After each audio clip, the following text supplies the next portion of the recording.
Hi friends, good evening. నేను మీ నిర్మలాని. ఎలా ఉన్నారు? బాగున్నారా? ఇప్పుడు నేను చెప్పాలనుకునేదంటే, నేను చేసేది క్యాథలాబ్ కాబట్టి ఈరోజు యాంజియోగ్రామ్ గురించి చెప్పాలనుకుంటున్నా. యాంజియోగ్రామ్లో కూడా పంచర్ ఎలా చేయాలి, పంచర్ ఎలా ఫీల్ అయ్యి ఎలా చేయాలనేది నేను చెప్పాలనుకుంటున్నాను. ఫస్ట్ పేషెంట్ యొక్క రైట్ హ్యాండ్లో పల్స్ ఫీల్ అవ్వాలి. పల్స్ ఫీల్ అయిన తర్వాత జైలు ఎక్కించుకోవాలి. సబ్కుటేనియస్ జైలు ఇచ్చిన తర్వాత గాజు పెట్టేసి కొంచెం అబ్జర్వ్ చేసేసేసిన తర్వాత 30-40 యాంగిల్లో పంచర్ నీడిల్ తీసుకొని జెల్కో తీసుకొని పంచర్ చేసిన తర్వాత బ్లడ్ ఫ్లో కొంచెం రాగా టచ్ అయితే, ఇప్పుడు క్యాన్లో పెట్టేటప్పుడు కామన్గా మనకు బ్లడ్ ఫ్లో వచ్చినప్పుడు చేస్తాం కదా, అలానే దేనికి కూడా బ్లడ్ ఫ్లో రాగానే కొంచెం పుష్ చేసేసేసి నీడిల్ తీసేయాలి.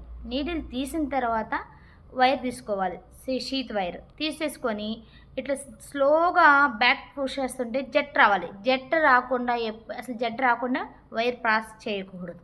ఓకే, జెట్ రాగానే వైర్ పాస్ చేయాలి. ఫ్రీగా పోవాలి వైర్ కూడా. కొంచెం బ్రాంచెస్ వల్ల కూడా కొందరికి ఏమైనా యాక్సిడెంట్ అట్లా అయితే పోదు.